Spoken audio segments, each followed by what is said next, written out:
ഇയ്യോബ് 12-ാം അധ്യായം. അതിന് ഇയ്യോബ് ഉത്തരം പറഞ്ഞതെന്തെന്നാൽ, ഓഹോ, നിങ്ങളാകുന്നു വിദ്വജ്ജനം. നിങ്ങൾ മരിച്ചാൽ ഞാനും മരിക്കും. നിങ്ങളെപ്പോലെ എനിക്കും ബുദ്ധിയുണ്ട്. നിങ്ങളെക്കാൾ ഞാൻ അധമനല്ല. ആർക്കാകുന്നു ഈ വക അറിഞ്ഞുകൂടാത്തത്? ദൈവത്തെ വിളിച്ച് ഉത്തരം ലഭിച്ച ഞാൻ എൻ്റെ സഖിക്ക് പരിഹാസ വിഷയമായി തീർന്നു.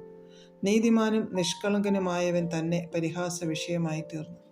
വിപത്ത് നിന്ദ്യമെന്ന് സുഖിയൻ്റെ വിചാരം. കാൽ ഇടറുന്നവർക്ക് അത് ഒരുങ്ങിയിരിക്കുന്നു. പിടിച്ചുപറിക്കാരുടെ കൂടാരങ്ങൾ ശുഭമായിരിക്കുന്നു. ദൈവത്തെ കോപിപ്പിക്കുന്നവർ നിർഭയമായി വസിക്കുന്നു. അവരുടെ കയ്യിൽ ദൈവം എത്തിച്ചു കൊടുക്കുന്നു. മൃഗങ്ങളോട് ചോദിക്കുക, അവ നിന്നെ ഉപദേശിക്കും. ആകാശത്തിലെ പക്ഷികളോട് ചോദിക്കുക, അവ പറഞ്ഞു തരും. അല്ല, ഭൂമിയോട് സംഭാഷിക്കുക, അത് നിന്നെ ഉപദേശിക്കും. സമുദ്രത്തിലെ മത്സ്യം നിന്നോട് വിവരിക്കും. യഹോവയുടെ കൈ ഇത് പ്രവർത്തിച്ചിരിക്കുന്നു എന്ന് ഇവയെല്ലാം കൊണ്ടും ഗ്രഹിക്കാത്തവനാർ? സകല ജീവജന്തുക്കളുടെയും പ്രാണനും സകല മനുഷ്യവർഗത്തിൻ്റെയും ശ്വാസവും അവൻ്റെ കയ്യിലിരിക്കുന്നു. ചെവി വാക്കുകളെ പരിശോധിക്കുന്നില്ലയോ? അണ്ണാക്ക് ഭക്ഷണം രുചി നോക്കുന്നില്ലയോ? വൃദ്ധന്മാരുടെ പക്കൽ ജ്ഞാനവും വയോധികന്മാരിൽ വിവേകവുമുണ്ട്. ജ്ഞാനവും ശക്തിയും അവൻ്റെ പക്കൽ, ആലോചനയും വിവേകവും അവനുള്ളത്. അവൻ ഇടിച്ചു കളഞ്ഞാൽ ആർക്കും പണിതുകൂടാ. അവൻ മനുഷ്യനെ ബന്ധിച്ചാൽ ആരും അഴിച്ചുവിടുകയില്ല. അവൻ വെള്ളം തടുത്തു കളഞ്ഞാൽ അത് വറ്റിപ്പോകുന്നു. അവൻ വിട്ടയച്ചാൽ അത് ഭൂമിയെ മറിച്ചു കളയുന്നു. അവൻ്റെ പക്കൽ ശക്തിയും സാഫല്യവുമുണ്ട്. വഞ്ചിതനും വഞ്ചകനും അവനുള്ളവർ. അവൻ മന്ത്രിമാരെ കവർച്ചയായി കൊണ്ടുപോകുന്നു. ന്യായാധിപന്മാരെ ഭോഷന്മാരാക്കുന്നു. രാജാക്കന്മാർ ബന്ധിച്ചതിനെ അഴിക്കുന്നു. അവരുടെ അരയ്ക്ക് കയറ് കെട്ടുന്നു. അവൻ പുരോഹിതന്മാരെ കവർച്ചയായി കൊണ്ടുപോകുന്നു. ബലശാലികളെ തള്ളിയിട്ട് കളയുന്നു. അവൻ വിശ്വസ്തന്മാർക്ക് വാക്കുമുട്ടിക്കുന്നു. വൃദ്ധന്മാരുടെ ബുദ്ധി എടുത്തു കളയുന്നു. അവൻ പ്രഭുക്കന്മാരുടെ മേൽ ധിക്കാരം പകരുന്നു. ബലവാന്മാരുടെ അരക്കച്ച അഴിച്ചു കളയുന്നു. അവൻ അഗാധ കാര്യങ്ങളെ അന്ധകാരത്തിൽ നിന്ന് വെളിച്ചത്താക്കുന്നു. അന്ധതമസ്സിനെ പ്രകാശത്തിൽ വരുത്തുന്നു. അവൻ ജാതികളെ വർദ്ധിപ്പിക്കുകയും നശിപ്പിക്കുകയും ചെയ്യുന്നു. അവൻ ജാതികളെ ചിതറിക്കുകയും കൂട്ടുകയും ചെയ്യുന്നു. അവൻ ഭൂവാസികളിൽ തലവന്മാരെ ധൈര്യം കെടുക്കുന്നു. വഴിയില്ലാത്ത ശൂന്യപ്രദേശത്ത് അവരെ ഉഴലുമാറാക്കുന്നു. അവർ വെളിച്ചമില്ലാതെ ഇരുട്ടിൽ തപ്പി നടക്കുന്നു. അവൻ മത്തന്മാരെ പോലെ അവരെ ചാഞ്ചാടുമാറാക്കുന്നു. അധ്യായം 13. എൻ്റെ കണ്ണ് ഇതൊക്കെയും കണ്ടു, എൻ്റെ ചെവി അത് കേട്ട് ഗ്രഹിച്ചിരിക്കുന്നു.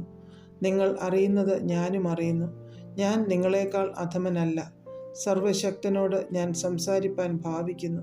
ദൈവത്തോട് വാദിപ്പാൻ ഞാൻ ആഗ്രഹിക്കുന്നു. നിങ്ങളോ ഭോഷ്ക് കെട്ടിയുണ്ടാക്കുന്നവർ. നിങ്ങളെല്ലാവരും പൊട്ടുവൈദ്യന്മാർ തന്നെ. നിങ്ങൾ അശേഷം മിണ്ടാതിരുന്നാൽ കൊള്ളാം. അത് നിങ്ങൾക്ക് ജ്ഞാനമായിരിക്കും. എൻ്റെ ന്യായവാദം കേട്ടുകൊള്ളുവിൻ. എൻ്റെ അധരങ്ങളുടെ വ്യവഹാരം ശ്രദ്ധിപ്പിൻ. നിങ്ങൾ ദൈവത്തിനു വേണ്ടി നീതികേട് സംസാരിക്കുന്നുവോ? അവനു വേണ്ടി വ്യാജം പറയുന്നുവോ? അവൻ്റെ പക്ഷം പിടിക്കുന്നുവോ? ദൈവത്തിനു വേണ്ടി വാദിക്കുന്നുവോ? അവൻ നിങ്ങളെ പരിശോധിച്ചാൽ നന്നായി കാണുമോ? മർത്യനെ തോൽപ്പിക്കും പോലെ നിങ്ങൾ അവനെ തോൽപ്പിക്കുമോ? ഗൂഢമായി മുഖദാക്ഷിണ്യം കാണിച്ചാൽ അവൻ നിങ്ങളെ ശാസിക്കും നിശ്ചയം. അവൻ്റെ മഹിമ നിങ്ങളെ ഭയപ്പെടുത്തുകയില്ലയോ? അവൻ്റെ ഭീതി നിങ്ങളുടെ മേൽ വീഴുകയില്ലയോ? നിങ്ങളുടെ ജ്ഞാപകവാക്യങ്ങൾ ഭസ്മവാക്യങ്ങളത്രേ. നിങ്ങളുടെ കോട്ടകൾ മൺകോട്ടകൾ തന്നെ. നിങ്ങൾ മിണ്ടാതിരിപ്പിൻ. ഞാൻ പറഞ്ഞുകൊള്ളട്ടെ, പിന്നെ എനിക്ക് വരുന്നത് വരട്ടെ. ഞാൻ എൻ്റെ മാംസത്തെ പല്ലുകൊണ്ട് കടിച്ചു പിടിക്കുന്നതും എൻ്റെ ജീവനെ ഉപേക്ഷിച്ച് കളയുന്നതും എന്തിന്? അവൻ എന്നെ കൊന്നാലും ഞാൻ അവനെ തന്നെ കാത്തിരിക്കും. ഞാൻ എൻ്റെ നടപ്പ് അവൻ്റെ മുൻപാകെ തെളിയിക്കും. വഷളൻ അവൻ്റെ സന്നിധിയിൽ വരികയില്ല എന്നുള്ളത് തന്നെ എനിക്കൊരു രക്ഷയാകും. എൻ്റെ വാക്ക് ശ്രദ്ധയോടെ കേൾപ്പിൻ. ഞാൻ പ്രസ്താവിക്കുന്നത് നിങ്ങളുടെ ചെവിയിൽ കടക്കട്ടെ. ഇതാ, ഞാൻ എൻ്റെ ന്യായങ്ങളെ ഒരുക്കിയിരിക്കുന്നു. ഞാൻ നീതീകരിക്കപ്പെടും എന്ന് ഞാൻ അറിയുന്നു. എന്നോട് വാദിപ്പാൻ തുനിയുന്നതാർ? ഞാൻ ഇപ്പോൾ മിണ്ടാതിരുന്നു. എൻ്റെ പ്രാണൻ വിട്ടുപോകും. 2 കാര്യം മാത്രം എന്നോട് ചെയ്യരുതേ, എന്നാൽ ഞാൻ നിന്റെ സന്നിധി വിട്ടൊളിക്കുകയില്ല. നിന്റെ കൈ എങ്കിൽ നിന്ന് പിൻവലിക്കണമേ. നിന്റെ ഘോരത്വം എന്നെ ഭ്രമിപ്പിക്കരുതേ. പിന്നെ നീ വിളിച്ചാലും ഞാൻ ഉത്തരം പറയും. അല്ലെങ്കിൽ ഞാൻ സംസാരിക്കാം, നീ ഉത്തരം അരുളേണമേ. എൻ്റെ അകൃത്യങ്ങളും പാപങ്ങളും എത്ര! എൻ്റെ അതിക്രമവും പാപവും എന്നെ ഗ്രഹിപ്പിക്കണമേ. തിരുമുഖം മറച്ചുകൊള്ളുന്നതും എന്നെ ശത്രുവായി വിചാരിക്കുന്നതും എന്തിന്? പാറിപ്പോകുന്ന ഇലയെ നീ പേടിപ്പിക്കുമോ? ഉണങ്ങിയ താളടിയെ പിന്തുടരുമോ? കൈപ്പായുള്ളത് നീ എനിക്ക് എഴുതി വെച്ചു. എൻ്റെ യൗവനത്തിലെ അകൃത്യങ്ങൾ എന്നെ അനുഭവിക്കുമാറാക്കുന്നു. എൻ്റെ കാൽ നീ ആമത്തിലിട്ടു. എൻ്റെ നടപ്പൊക്കെയും കുറിച്ചു വെക്കുന്നു. എൻ്റെ കാലടികളുടെ ചുറ്റും വരയ്ക്കുന്നു. ഈ ജനം ചീഞ്ഞഴുകിയ വസ്ത്രം പോലെയും പുഴുവരിച്ച വസ്ത്രം പോലെയും ഇരിക്കുന്നു. അധ്യായം 14. സ്ത്രീ പ്രസവിച്ച മനുഷ്യൻ അല്പായുസുള്ളവനും കഷ്ടസമ്പൂർണനും ആകുന്നു. അവൻ പൂ പോലെ വിടർന്ന് പൊഴിഞ്ഞു പോകുന്നു, നിലനിൽക്കാതെ നിഴൽ പോലെ ഓടിപ്പോകുന്നു. അവൻ്റെ നേരെയോ തൃക്കണ്ണുമിഴിക്കുന്നത്, എന്നെയോ നീ ന്യായവിസ്താരത്തിലേക്ക് വരുത്തുന്നത്? അശുദ്ധനിൽ നിന്ന് ജനിച്ച വിശുദ്ധനുണ്ടോ? ഒരുത്തനുമില്ല. അവൻ്റെ ജീവകാലത്തിന് അവധിയുണ്ടല്ലോ. അവൻ്റെ മാസങ്ങളുടെ എണ്ണം നിന്റെ പക്കൽ. അവന് ലംഘിച്ചുകൂടാത്ത അതിർ നീ വെച്ചിരിക്കുന്നു. അവൻ ഒരു കൂലിക്കാരനെ പോലെ വിശ്രമിച്ച് തൻ്റെ ദിവസത്തിൽ തൃപ്തിപ്പെടേണ്ടതിന് നിന്റെ നോട്ടം അവങ്കിൽ നിന്ന് മാറ്റിക്കൊള്ളണമേ. ഒരു വൃക്ഷമായിരുന്നാൽ പ്രത്യാശയുണ്ട്. അതിനെ വെട്ടിയാൽ പിന്നെയും പൊട്ടിക്കിളർക്കും. അത് ഇളം കൊമ്പുകൾ വിടാതിരിക്കുകയില്ല.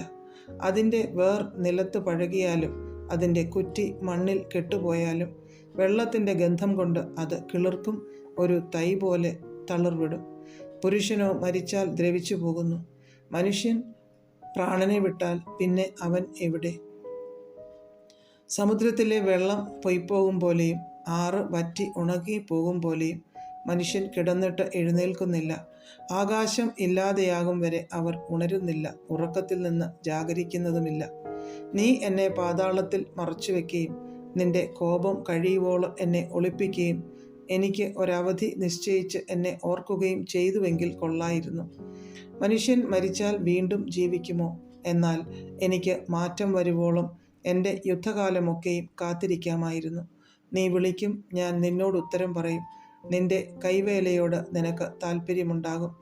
ഇപ്പോഴോ നീ എൻ്റെ കാലടികളെ എണ്ണുന്നു. എൻ്റെ പാപത്തിന്മേൽ നീ ദൃഷ്ടി വയ്ക്കുന്നില്ലയോ?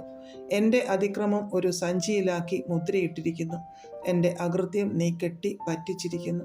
മല പോലും വീണ് പൊടിയുന്നു, പാറയും സ്ഥലം വിട്ട് മാറിപ്പോകുന്നു. വെള്ളം കല്ലുകളെ തെയ്യുമാറാക്കുന്നതും അതിൻ്റെ പ്രവാഹം നിലത്തെ പൊടിയെ ഒഴുക്കിക്കളയുന്നതും പോലെ നീ മനുഷ്യൻ്റെ പ്രത്യാശയെ നശിപ്പിക്കുന്നു. നീ എപ്പോഴും അവനെ ആക്രമിച്ചിട്ട് അവൻ കടന്നു പോകുന്നു. നീ അവൻ്റെ മുഖം വിരൂപമാക്കി അവനെ അയച്ചു കളയുന്നു. അവൻ്റെ പുത്രന്മാർക്ക് ബഹുമാനം ലഭിക്കുന്നത് അവൻ അറിയുന്നില്ല. അവർക്ക് താഴ്ച ഭവിക്കുന്നത് അവൻ ഗ്രഹിക്കുന്നതുമില്ല. തന്നെപ്പറ്റി മാത്രം അവൻ്റെ ദേഹം വേദനപ്പെടുന്നു. തന്നെക്കുറിച്ചത്രേ അവൻ്റെ ഉള്ളം ദുഃഖിക്കുന്നു.